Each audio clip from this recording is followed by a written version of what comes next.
사랑하는 성도 여러분, 오늘도 하나님께서 소중한 하루를 허락하여 주셨습니다. 우리 다 같이 기도한 후에 새벽 기도 말씀을 나누도록 하겠습니다.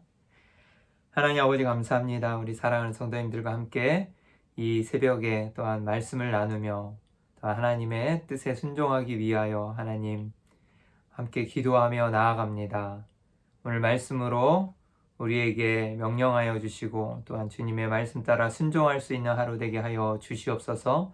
특별히 우리가 삶 가운데 환난과 고난 가운데 있을 때 또한 어떠한 상황 가운데 있을지라도 하나님께 기도하며 나아갈 수 있게 인도하여 주시고 기도가 우리 삶의 승리의 원동력임을 다시 한번 깨닫는 하루 될 수 있도록 인도하여 주시옵소서. 감사하며 예수님의 이름으로 기도합니다. 아멘. 오늘 2월 19일 금요일 새벽기도 큐티 말씀을 나누겠습니다. 오늘 본문 말씀은 사도행전 12장 1절에서 10절까지의 말씀입니다. 환난 속에서도 기도하는 교회. 우리 다 같이 본문 말씀을 영상으로 함께 봉독하겠습니다. 그때 헤롯 왕이 손을 들어 교회 중에서 몇 사람을 해하려 하여 요한의 형제 야고보를 칼로 죽이니 유대인들이 이 일을 기뻐하는 것을 보고 베드로도 잡으려 할세. 때는 무교절 기간이라. 잡음에 옥에 가두어 군인 내식인 네페에게 맡겨지키고 유월절 후에 백성 앞에 끌어내고자 하더라. 이에 베드로는 옥에 갇혔고 교회는 그를 위하여 간절히 하나님께 기도하더라. 헤롯이 잡아내려고 하는 그 전날 밤에 베드로가 두 군인 틈에서 두 쇠사슬에 매어 누워 자는데 파수꾼들이 문 밖에서 옥을 지키더니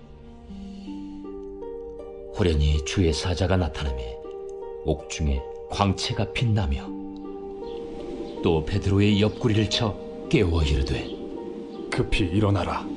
하니 쇠사슬이 그 손에서 벗어지더라. 띠를 띠고 신을 신으라. 베드로가 그대로 하니 겉옷을 입고 따라오라. 베드로가 나와서 따라갈새 천사가 하는 것이 생신인 줄 알지 못하고 환상을 보는가 하니라. 이에 첫째와 둘째 파수를 지나 시내로 통한 쇠문에 이르니 문이 저절로 열리는지라. 나와서 한 거리를 지나매 천사가 곧 떠나더라. 사랑하는 성도 여러분, 우리 1절부터 한번 그럼 살펴보겠습니다. 그때 헤롯 왕이 손을 들어 교회 중에서 몇 사람을 해하려 하여 라고 나오는데요. 안디옥 교회는 은혜 가운데 든든히 서가고 정말 잘 성장하고 있었는데 한편 이 예루살렘에서는 또 다른 핍박 때문에 고난을 겪고 있었습니다. 이 헤롯 왕이 유대인들에게 환심을 사기 위해서 유대인들과 결탁해서 교회를 핍박하는 일을 지지하고 있었습니다. 그리고 교회의 대표적인 지도자들을 이제 몇몇 잡아서 죽이려고 하는데 2절에 나와 있는 것처럼 벌써 요한의 형제 야고보를 죽인 장면이 나옵니다. 여기서 순교한 이 야고보는 예수님의 12제자 중에 한 명이었던 이 세베대의 아들 야고보를 말합니다. 그래서 12제자 중에 첫 번째 순교의 열매가 되었고요. 성경에는 두 야고보가 나오는데요. 특별히 사도행전에 또 야고보가 나오는데 그 한 명은 이 야고보서의 저자이자 예수님의 동생인 야고보입니다. 그래서 이 야고보는 예루살렘 교회의 지도자이기도 했지요. 그래서 나오는 그 야고보가 아니라 예수님의 제자 중에 한 명, 요한의 형제인 이 야고보가 헤롯 왕에게 잡혀 칼로 죽임을 당하였던 내용이 먼저 나오고요. 근데 그렇게 되고 나니까 반응이 어땠냐? 3절에 유대인들이 이 일을 기뻐하는 것을 보고 유대인들이 예수 그리스도의 도가 전파되고 막고 싶었는데 헤롯 왕이 야고보를 잡아서 죽이니까 정말 좋아했겠죠. 기뻐했습니다. 근데 헤롯 왕이 그 반응을 딱 보니까 유대인들의 환심을 사고 그들이 너무 좋아하는 거예요. 그러니까 베드로도 잡으려 할 때 무교절 기간이라 그래서 예수님의 제자였던 베드로도 잡아서 그들의 환심을 사기 위해서 또 그 정치적으로 베드로를 잡기에 이르릅니다. 그래서 그때가 언제냐? 그럴 때 이제 무교절 기간이라 라고 얘기하는데요. 이 무교절 기간은 여러분들도 알고 있다시피 그 이스라엘의 아주 중요한 절기자 명절이잖아요. 그래서 헤롯은 예루살렘에 사람들이 많이 모일 줄을 알고 있었습니다. 그래서 무교절, 이제 6월절이 곧 무교절인데요. 그래서 그 예루살렘으로 많은 사람들이 모이니까 이때 베드로를 잡아가지고선 처형을 하면 참 많은 사람들이 좋아할 것이라고 생각을 한 거죠. 그걸 알고 있었습니다. 그래서 베드로를 잡아들여서 유대인들의 마음을 얻고자 하였다는 것이죠. 정확하게 6월절과 무교절을 조금 구분해서 설명을 드리자면은 6월절이 아비벌이라 그래서 보통 3, 4월 정도를 말하는데요. 아비벌 14일이 이제 6월절이 됩니다. 그래서 6월절이 이제 시작을 하고 나서 저녁부터, 그날 저녁, 6월절 저녁부터 7일 동안 무교병을 먹으면서 지키는 절기가 무교절입니다. 그래서 6월절이나 무교절이나 같은 그냥 절기로 보통 생각을 하고 이제 취급을 했어요. 왜냐하면 6월절인 그날 저녁부터 일주일간 무교병을 먹는 그게 무교절이거든요. 그러니까 같은 절기입니다. 그래서 보통 무교절과 6월절은 구분 없이 한 절기로 지켜지게 됐는데, 아까도 말씀드렸듯이 이게 유대인들에겐 굉장히 중요한 명절이고 또 사람들이 예루살렘으로 많이 모이기 때문에 그 많은 사람들에게 환심을 사기 위해서 베드로를 처형하려는 계획을 세우는 것이죠. 그래서 이제 4절에 잡음에 옥에 가두어 군인 내식인 네페에 맡겨 지키고 6월절 후에 백성 앞에 끌어내고자 하더라. 그래서 군인 네식 네 그룹 네페를 만들어 지키게 하는 거예요. 그 베드로 한 명의 그 죄수를 지키기 위해서 정말 엄청나게 철저하게 많은 사람들을 동원해서 지키고 있는 것을 알 수가 있습니다. 사랑하는 성도 여러분, 이 당시에 이 예루살렘 교회의 상황을 한번 상상해 보세요. 예수님의 열대 제자였던 야고보는 헤롯 왕에 잡혀서 칼로 죽임을 당하고, 또 정말 예수님의 수제자이고 이 예루살렘 교회를 이끌고 있는 베드로가 잡혀서 이제 죽게 생겨가지고 옥에 갇힌 상황입니다. 교인들이 실망할 수밖에 없었고 또 믿는 자들이 낙심할 수밖에 없는 그러한 상황이죠. 극심한 핍박과 환난 가운데서 근데 교회는 어떻게 했을까요? 5절이 그 정답입니다. 오늘 말씀의 정말 핵심 구절인데요. 5절을 보면 이에 베드로는 옥에 갇혔고 암울한 상황이죠. 교회는 그를 위하여 간절히 하나님께 기도하더라. 아멘. 사랑하는 성도 여러분, 교회의 반응은 이러했어요. 기도하였습니다. 교회가 승리할 수 있는 방법, 그리고 교회가 환난과 핍박에 대처하는 방법은 다른 것이 아니라 기도였어요. 이것이 바로 교회의 정체성인 것입니다. 사랑하는 성도 여러분, 교회의 정체성이 무엇이겠습니까? 복음 전파, 맞아요. 그리고 뭐 구제, 선교, 여러 가지가 있겠죠? 그렇지만 저는 이 교회의 가장 중요한 정체성 중에 하나가 바로 기도라고 생각합니다. 그래서 환난과 위기 가운데서 사분오열하여서 다 흩어지거나 아니면 스스로 낙심하는 것이 아니라 교회는 기도하는 곳이에요. 그리고 교회는 기도하였습니다. 그래서 그 환난과 핍박과 어려움들을 이겨나갈 수 있었던 힘은 성령님 함께하여 주시고 하나님의 그 크신 사랑과 은혜 가운데 동행하였지만 기도가 뒷받침되지 않고는 그렇게 할 수 없었던 것입니다. 그리고 교회는 이렇게 기도하는 곳이어야 한다는 것입니다. 이제 후반부에 나오는 6절부터 10절까지는 이 교회의 간절한 기도에 대한 하나님의 응답이 나옵니다. 베드로를 하나님께서 구해주시기를 간절히 사모하는 마음으로 교회가 함께 중보하며 기도하였을 때 6절에 헤롯이 잡아내려고 하는 그 전날 밤에 베드로가 두 군인 틈에서 두 쇠사슬에 매여 누워 자는데, 그래서 우리 다임 목사님 설교한도 있지만 양쪽으로 이렇게 채워서 두 군인 사이에서 베드로가 이제 묶여서 자고 있는 것이에요. 정말 철저하게 지키고 인간의 힘으로는 탈출할 수 있는 방법이 없었어요. 4명씩 4패로 그렇게 지켰기 때문에 뭐 도망갈 수 있는, 탈옥할 수 있는 틈이 없었다라는 거죠. 그런데 하나님께서 역사하셨다라는 거죠. 확실하게 보여주고 있는 것입니다. 그래서 호련히 주의 사자가 나타나며 옥중에 광채가 빛나며 또 베드로의 옆구리를 쳐 깨워 이르되 급히 일어나라 하니 쇠사슬이 그 손에서 벗어지더라. 옆구리를 쳐서 깨우면서 급히 일어나라고 하죠. 그리고 이제 쇠사슬이 그 손에서 벗어지게 됩니다. 8절에 천사가 이르되 띠를 띠고 신을 신느라 하거늘 베드로가 그대로 하니 천사가 또 이르되 겉옷을 입고 따라오라 한대. 이 8절에 나오는 이 표현 중에 좀 재밌는 표현이 있습니다.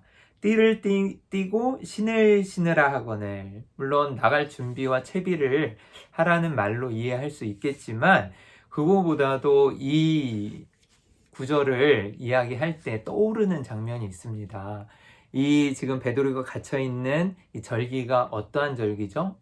맞아요. 6월절이죠. 이제 무교절 기간과 6월절은 같다 그랬잖아요. 그래서 6월절 기간인데, 이제 무교절 기간인데, 여기에서 이 띠를 띠고 신을 신으라 라는 표현을 딱 들으면서 베드로의 이 탈출 장면이 이스라엘이 애굽 땅에서 탈출해서 나오던 그 6월절의 밤을 연상케 한다는 거예요. 그래서 6월절 식사는요, 애굽을 나오던 날 밤에 허리에 띠를 띠었잖아요. 그리고 발에 신을 신고 손에 지팡이를 들고 급히 먹으라 라고 했습니다. 그래서 급히 먹어야 하는 그 밤을 떠올리게 하는 거죠. 그래서 이게 6월절 밤이지만 또 애굽에서 탈출하였던 그 급하게 그렇게 띠를 띠면서 발에 신을 신고 지팡이를 짚고 급하게 음식을 먹었던 것처럼 또 급하게 옥에서 베드로를 탈출시키시는 그런 장면을 볼 수가 있습니다. 그리고 계속해서 9절을 볼 것 같으면 베드로가 나와서 따라갈새 천사가 하는 것이 생시인 줄 알지 못하고 환상을 보는가 하니라. 비몽사몽강이에요. 지금 이게 일어난 일이 어떠한 일인지 확실하게 모르고 환상 중에 보는가 라고 생각하면서 쫓아가는 거죠. 그리고 이에 첫째와 둘째 파수를 지나서 이제 파수꾼들, 경비원들을 다 이제 지키는 데를 지나간다라는 거예요. 어떻게 그럴 수 있겠습니까? 하나님께 역사하시고 그 파수꾼들의 눈을 멀게 하시고 못 보게 했다라는 것으로밖에 생각할 수 없는 것이죠. 그리고 시내를 통한 쇠문에 이르니 문이 저절로 열리는지라. 할렐루야. 그리고 나와서 한 거리에 지나매 천사가 곧 떠나더라. 아멘. 이렇게 하나님께서는 성도들의 기도에 응답하셔서 베드로를 옥에서 구출해 내십니다. 여러분, 아까도 말씀드렸다시피 교회가 핍박을 대처하는 방법, 그리고 믿음으로 나아가는 방법은 기도뿐인 것 같아요. 그래서 그 기도로 승리하고 능력 있게 이 초대교회 사람들이, 그리고 또 현재 우리가 나아갈 수 있는 것입니다. 불가능할 것 같은 것을 가능케 하는 그것이 바로 하나님의 능력이고 성령님의 역사인 것입니다. 그리고 또 환난 속에서 기도하는 교회는 절망이 아닌 소망을 꿈꿀 수 있는 것입니다. 사랑하는 성도 여러분, 우리 삶 가운데 어려움이 있거나 고난과 환난 가운데 처했을 때 다른 데에 시선을 먼저 두고 다른 방법을 찾는 것이 아니라 먼저 무릎 꿇고 하나님 앞에 기도하였으면 합니다. 그것이 주님을 신뢰하는 방법이고 또 하나님께서 우리 삶 가운데 역사하시기를 정말 하나님의 그 영역과 주권을 인정하면서 나아가는 길임을 고백합니다. 사랑하는 성도 여러분, 오늘 말씀을 맺고자 합니다. 첫 번째 우리가 생각하고 적용하고 싶은 거는요, 교회의 정체성은 기도이다 라는 것입니다. 사랑하는 성도 여러분, 주님께서는 우리가 하나님의 성령을 모신 거룩한 전이라고 성경에서 말씀하고 계시잖아요.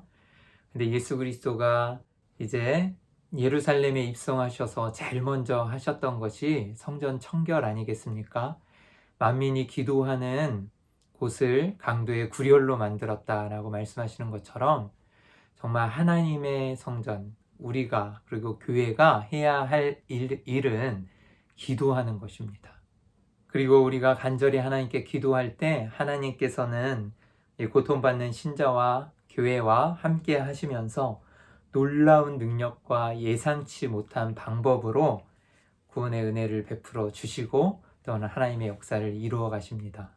두 번째로 우리가 생각하고 싶은 것은요, 교회가 세상으로부터 고난과 핍박을 당할지라도 그것이 예수님이나 아니면 교회의 무능이 아니라 실패가 아니라 하나님의 뜻 가운데 서가는 과정이라는 것을 알았으면 합니다. 여러분, 우리 삶 가운데 정말 어려운 상황 가운데 처할지라도 예루살렘 교회가 그랬잖아요. 야고보가 칼로 죽임을 당하고 베드로가 잡혀간 상황에서 절망할 수밖에 없었을 것 같지만 교회는 기도하였습니다.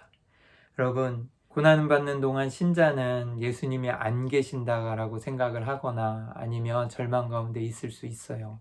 하지만 그것이 예수 그리스도나 하나님의 무능이나 실패가 아니라는 것이에요. 그러한 상황 속에서도 우리는 십자가를 바라보고 정말 부활하신 주님을 바라보면서 그 끝나지 않을 것 같은 그 핍박과 고난과 환난일지라도 다시 오실 주님을 바라보면서, 그리고 우리 삶 가운데 역사하시고 동행하시는 주님을 바라보면서, 그리고 우리가 이제 주님을 배울 그날을 바라보면서 희망과 소망 가운데 살아가야 하는 것입니다. 복음 때문에 당하는 고난은요, 예수 그리스도의 남은 고난에 동참하는 일이라고 골로새서 1장 24절에 말씀하고 있습니다. 사랑하는 성도 여러분, 믿는 자는 그분이 걸어가신 십자가의 길을 걸으면서 그분이 받으신 고난과 핍박의 의미를 온전히 깨달을 수 있는 것입니다. 사탄이 믿는 자의 고난을 통해서 얻고 싶은 것이 무엇이겠습니까?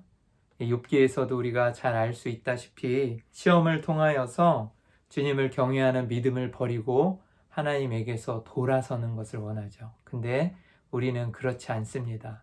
오히려 시험이나 환난이 올수록 더 굳건하여지고 기도하고 주님께 영광을 돌리는, 그리고 부활하신 주님과 함께 동행하면서 그분을 꿈꾸고 그분과 함께 동행하기를 소망하면서 나아가는 것이겠죠. 사랑하는 성도 여러분, 오늘 하루도 하나님의 뜻이 이 땅 가운데 이루어지기를, 그리고 우리 삶 가운데 이루어지기를 기대하고 고대하면서 기도로 승리하시면서 나아가시는 하루 되시기를 주님의 이름으로 축원합니다.